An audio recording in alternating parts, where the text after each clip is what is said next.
Hi, everyone. Welcome back to the channel.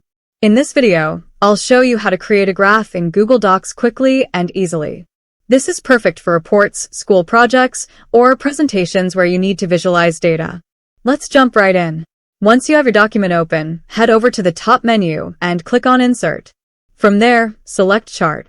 Google Docs gives you several options: bar, column, line, or pie. For this example, let's go with a column chart. A sample graph will instantly appear in your document. To edit it with your own data, click on the chart options, then choose Open Source. This will open a connected Google Sheets file where you can adjust everything, delete or add text, change the numbers, and even rename your labels. You'll notice that Google Sheets also gives you more control.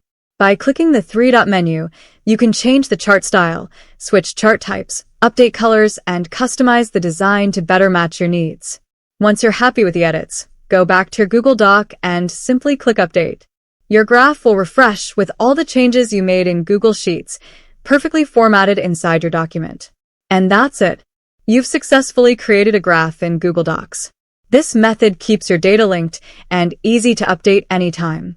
If you found this tutorial helpful, don't forget to like this video, share it with friends, and subscribe for more quick Google Docs tips. Thanks for watching, and see you in the next one.